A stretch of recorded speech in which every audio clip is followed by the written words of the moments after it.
جماعة ركزوا معايا قوي قوي في الفيديو ده، عشان ده فيديو انا بحبه قوي. يعني حواوشي اسكندراني، او بمعنى اصح زي ما احنا بنقول عيش باللحمة.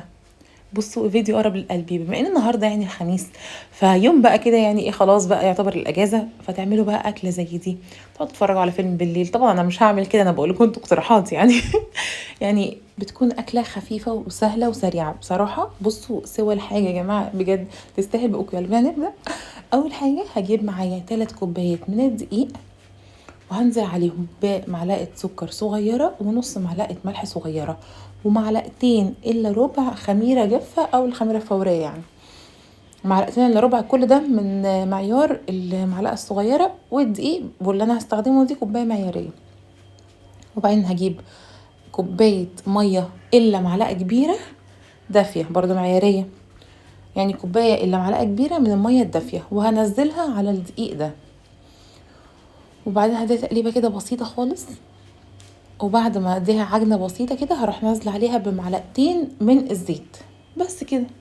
واروح اعطيها عجنه كويسه. يعني زودت بس معلقه دقيق عشان انا زودت معلقه ميه، فانا بقول لكم المعيار في الاول اللي هو 3 كوبايات دقيق على كوبايه الا ربع. وطبعا لو العجينه احتاجت زودوا براحتكم.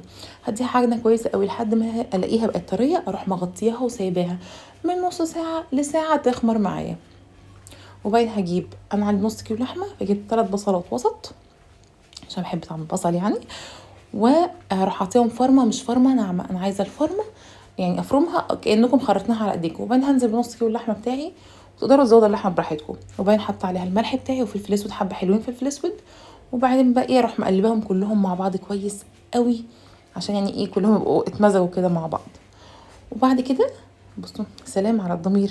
طبعا في ناس بتحب تحط فلفل الوان، طبعا لو عندكم بقدونس طبعا هيبقى جميل قوي في الوصفه، بس انا ما كانش عندي خضره الصراحه. في ناس بتحط توم باودر وبصل باودر وبابريكا والحاجات دي، لكن انا الصراحه مش بحبها. انا بحب طعم يكون هادي، واحس بطعم اللحمه ويكون الطعم الاساسي، فاهمين؟ بس هجيب بقى العجينه بتاعتي معايا، واحط عليها دقيق من تحت ومن فوق، واروح مقسماها. التقسيمه دي كانت اوليه، وبعدين هزود التقسيمه بعد كده. بس اروح حاطها تحت دقيق وفوق دقيق، واروح فرداها. وانا هوريكم السمك اللي انا عايزاه في الفرد الاخير. لما لقيت ان العجينه كبيره، شايفين قسمتها ازاي؟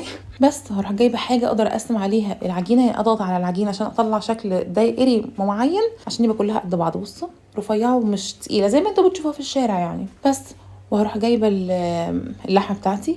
هتحطوا بقى الكميه اللي انتوا حابينها، دي حاجه اختياريه، انا زودت لحمه. وبعدين هروح ضغط عليها كده قافلاها. ده الشكل الاساسي بقى ايه. طبعا انا هعمل سندوتش كامل، بس ده اللي انا بحسه ان عيش باللحمه يعني سندوتش النص ده. بس هروح قافلاه زي ما انتوا شايفين، وانا ببطأت لكم عشان اوريكم بقفله ازاي. بس كده. متحمسه قوي للفيديو ده يا جماعه بجد، مش قادره اقول لكم، يعني واضح من صوتي. بعد ما قفلته اروح جايبه شويه ميه ورشهم على الوش. بعدين عندي طبعا سمسم حلو، انا ما عنديش سمسم، حتى حبه البركه بس. تاني سندوتش ده بتاعي بقى يا جماعه، اللي هو بحط فيه فلفل، زي ما انتوا عارفين انا بحب الفلفل قوي. وبعدين قفلته. وبعد ما قفلته هروح معلماه، احط الميه بتاعتي، رشه الميه وحته فلفلايه عشان اعلمه، وحبه البركه. وده هيبقى سندوتش كامل. العيش ده يا جماعه تجيبوا الفرن، هتحطوه فوق، هتحطوه في الفرن يعني درجه حراره مثلا 160، وهتسيبوه على نار هاديه لحد ما تلاقوا لون العيش بدأ يتغير، يحمر كده شويه زي ما هتشوف اخر الفيديو. يبقى هو كده تمام. عايزين تفتحوا عليه الشوايه من فوق دقيقه ولا حاجه براحتكم. انا الكميه دي عملت معايا سندوتش كبير واربع انصص من اللي انتوا عارفينهم، اللي انا وريتهم لكم. بس كده والله وصفه سهله جدا وتحفه جدا جدا. انا بحبها قوي، بس وبألف هنا.